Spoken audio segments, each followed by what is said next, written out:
ডাকাতি, ছিনতাই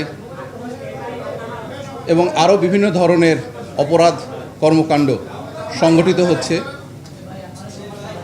এবং দেশের বিভিন্ন প্রান্তে এই প্রবণতা ক্রমেই বেড়ে চলেছে,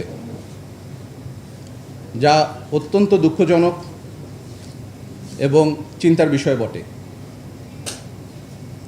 এই বিষয়গুলোকে আমলে নিয়ে র্যাবের গোয়েন্দা সংস্থা এবং আমাদের যে সাইবার মনিটরিং টিম আছে, আমরা নিরলসভাবে চেষ্টা করে যাচ্ছি যখনই এই সংক্রান্তে কোনো তথ্য, কোনো ভিডিও, কোনো কিছু পাওয়া যাচ্ছে, সেটা সামাজিক গণমাধ্যমে হোক অথবা কোনো সংবাদ মাধ্যমে হোক, অথবা এটা যদি কোনো এলাকাতেও জানা যায়, সাথে সাথেই আমাদের টিম সেখানে কাজ শুরু করে দিচ্ছে।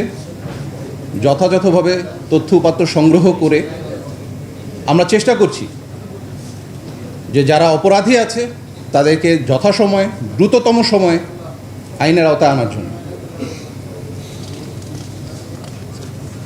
এরই ধারাবাহিকতায় র্যাব 3-এর আভিযানিক দল গোপন সংবাদের ভিত্তিতে গত 1 মে 2026 তারিখ সকাল 10:30 ঢাকা মহানগরীর ডেমরা থানাধীন আমান মার্কেট মেন্দিপুর এলাকায় অভিযান পরিচালনা করে ডাকাতি প্রস্তুতকালে একটি সংঘবদ্ধ চক্রের ডাকাত চক্রের সদস্য মোহাম্মদ আলামিন ওরফে মোটা আলামিনকে গ্রেফতার করতে সক্ষম হয়। পরবর্তীতে তার দেওয়া তথ্য অনুযায়ী একই দিন সকাল 11টায় মেন্দিপুর বাজার হতে প্রায় 800 মিটার দূরবর্তী হাজি সিএনজি পাম্প এলাকা হতে তার সহযোগী চালক মোহাম্মদ রায়হানকে গ্রেফতার করতে সক্ষম হয়। গ্রেফতারের সময় তাদের নিকট হতে একটি বিদেশি পিস্তল, একটি ম্যাগাজিন, 4 রাউন্ড গুলি, একটি মাইক্রোবাস, 2টি ভুয়া গাড়ির নাম্বার প্লেট, 6টি র্যাব কোটি, 2টি হ্যান্ডকাপ, একটি ওয়াকি টকি, একটি পুলিশ লেখা স্টিকার, একটি লেজার লাইট, 2টি পুলিশ ব্যাটন, একটি ওয়াইফাই পকেট রাউটার, একটি সেনাবাহিনী মাস্ক এবং 2টি স্মার্টফোন উদ্ধার করা হয়। গ্রেফতারকৃতদের প্রাথমিক জিজ্ঞাসাবাদে জানা যায় তারা একটি সংঘবদ্ধ ডাকাত চক্রের সদস্য। গ্রেফতারকৃতরা দীর্ঘদিন ধরে বাংলাদেশের বিভিন্ন এলাকায় যাত্রীবাহী বাস, মাইক্রোবাস আটক করে কখনো র্যাব পরিচয়ের চালক ও যাত্রীদের অস্ত্র প্রদর্শন করে ভয়ভীতি দেখিয়ে সর্বস্ব লুট করে পালিয়ে যেতে থাকে। আবার কখনো এই চক্রটি আলামিনের নেতৃত্বে পুলিশের ট্যাগ ব্যবহৃত গাড়ি নিয়ে যৌথ অপারেশনের নামে সেনাবাহিনীর মাস্ক পরিহিত অবস্থায় ডাকাতি করত। গ্রেফতারকৃত আলামিন উক্ত ডাকাত চক্রের অন্যতম সদস্য। সে পূর্বে ইট, বালি এবং বিভিন্ন সময় মুরগির ব্যবসাও করেছিল, কিন্তু বর্তমানে তার সেই সমস্ত ব্যবসা বন্ধ। ডাকাত দলের অন্য সদস্য মোহাম্মদ রায়হান পেশায় একজন চালক। তিনি বিভিন্ন সময়ে ডাকাতির ধরন অনুযায়ী মিনি ট্রাক, মাইক্রোবাস সহ চাহিদা অনুযায়ী যানবাহন সরবরাহ করে নিজে চালকের ভূমিকা পালন করত। এছাড়াও সে ডাকাতির পূর্বে ঘটনাস্থল পর্যবেক্ষণ, ডাকাতির সময় ও ডাকাতি শেষে ঘটনাস্থল হতে পলায়ন এবং ডাকাতির মালামাল পরিবহনের দায়িত্ব পালন করে থাকত।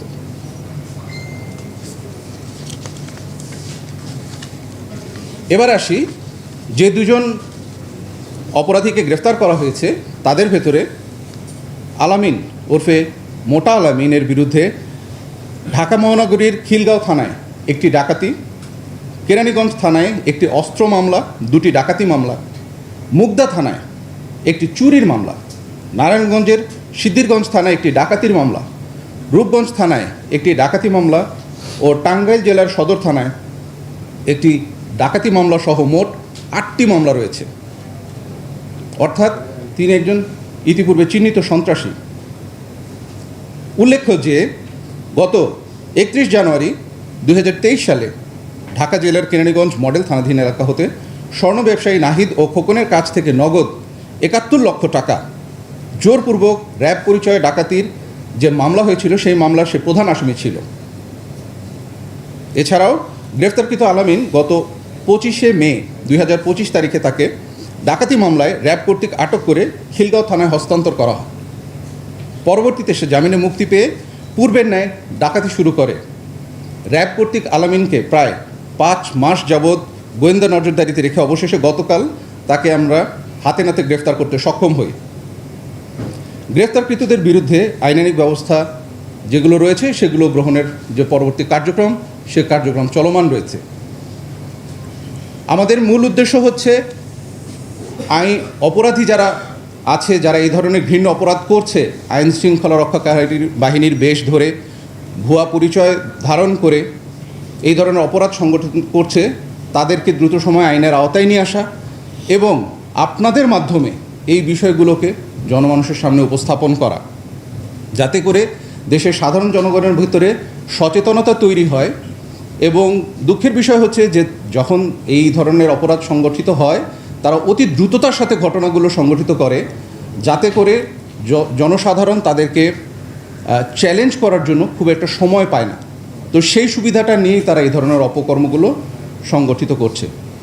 তাই আমি আপনাদের মাধ্যমে সর্বস্তরের মানুষের কাছে অনুরোধ করতে চাই, যখনই এই ধরনের কোনো ভুয়া র্যাব পরিচয়ে কেউ কোনো অভিযান পরিচালনা করতে আপনারা দেখবেন, আপনারা প্রতিরোধ সৃষ্টি করবেন এবং যথাযথভাবে তাদের যে আইডি কার্ড, তাদের পরিচয়পত্র এবং তাদের যে ক্রেডেনশিয়ালস আছে সেগুলো আপনারা যাচাই বাছাই করে তারপরেই আপনারা এরকম যারা সঠিক তারা অভিযান পরিচালনা করবে, আর যেখানে আপনারা ভুয়া বলে চিহ্নিত করতে পারবেন সেখানে তাদেরকে দ্রুত আইনের হাতে সোপর্দ করে দেওয়ার ব্যবস্থা করবেন।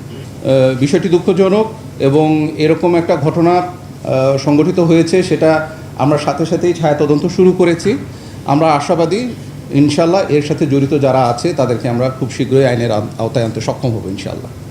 আসলে আপনার এই প্রশ্নের উত্তর কিন্তু আমাদের আজকের এই মিডিয়া ব্রিফিংয়ের ভেতরেই আছে।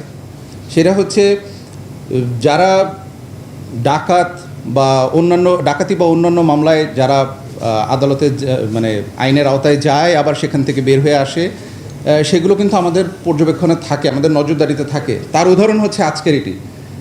তাকে আমরা গত বছরও গ্রেফতার করেছিলাম, তাকে আইনের হাতে সোপর্দ করা হয়েছিল এবং সে আবার বের হয়ে কিন্তু একই কাজ করবে বিধায় আমাদের পূর্ব থেকেই ধারণা করা ছিল, আমাদের গোয়েন্দা নজরদারিতে ছিল। আমি একটু আগে বলেছি যে 5 মাস তাকে আমরা পর্যবেক্ষণ করে আবার গতকালকে তাকে আমরা হাতে নাতে ধরতে সক্ষম হয়েছি। এর অর্থ হচ্ছে এটা শুধু একটা ডাকাতির মামলা বলেই বলবো না, এই ধরনের এর চেয়ে বড় সন্ত্রাসী যারা আছে তারা সবাই আমাদের গোয়েন্দা নজরদারিতে থাকে এবং সার্বক্ষণিকভাবে পুরো দেশেই র্যাবের গোয়েন্দা নজরদারিতে সাদা পোশাকে আমাদের দল কার্যক্রম চালিয়ে যাচ্ছে এবং সেটা শীর্ষ সন্ত্রাসী হোক, যে কোনো সন্ত্রাসী হোক, তাদেরকে সার্বক্ষণিকভাবে আমরা নজরদারিতে রাখি। যখনই আমরা কোনো তথ্য প্রমাণ পাই, সাথে সাথেই আমরা চেষ্টা করি তাদেরকে যথাযথভাবে দ্রুত সময়ের মধ্যে আইনের আওতায় আনার চেষ্টা করি। তাই আমাদের এই প্রচেষ্টা শুধু যে এই ডাকাতি, যেটা আজকে উদাহরণ হিসেবে বলছি, এখানেই সীমাবদ্ধ তা কিন্তু না, সকল ক্ষেত্রেই আমাদের এই পর্যবেক্ষণ চলমান থাকে। তালিকা হচ্ছে একটা চলমান প্রক্রিয়া। এখানে একটা তালিকা করা হলে যে সেই তালিকা ওই দিন ওই ক্ষণের জন্য যে সীমাবদ্ধ হয়ে থাকবে বিষয়টা তা না। আমাদের আইন শৃঙ্খলা রক্ষাকারী বাহিনীর কাজ হচ্ছে 24/7। সো এখানে আমরা সার্বক্ষণিকভাবে আমাদের এই তালিকাগুলোকে হালনাগাদ করতে থাকি। এই তালিকাগুলোর ভেতরে যে নামগুলো থাকে, এখানে নতুন করে নাম সংযোজিত হতে থাকে, পুরনো তালিকায় যারা আছে তাদের তথ্য উপাত্ত হালনাগাদ হতে থাকে। তাই এই তালিকাগুলো আমাদের কাছে আছে এবং সেই তালিকা অনুযায়ী আমরা পর্যবেক্ষণ করছি। এদের ভেতরে কে দেশে আছে, কে দেশের বাহিরে, এইভাবে করে একটা মিডিয়া ব্রিফিংয়ে এই মুহূর্তেই রেডিভাবে একেবারে উপস্থাপন করা সম্ভব না। সেটা আপনিও জানেন, আমিও জানি, ঠিক আছে। তো আমাদের কাছে তালিকাগুলোও থাকে এবং আমরা সার্বক্ষণিকভাবে তাদেরকে পর্যবেক্ষণ করি। আর যদি কেউ এর ভেতরে কোনো ধরনের অপকর্ম করার চেষ্টা করে, সংগঠন করার চেষ্টা করে, আমরা চেষ্টা করি তাদেরকে প্রতিহত করতে, আইনের আওতায় নিয়ে আসতে।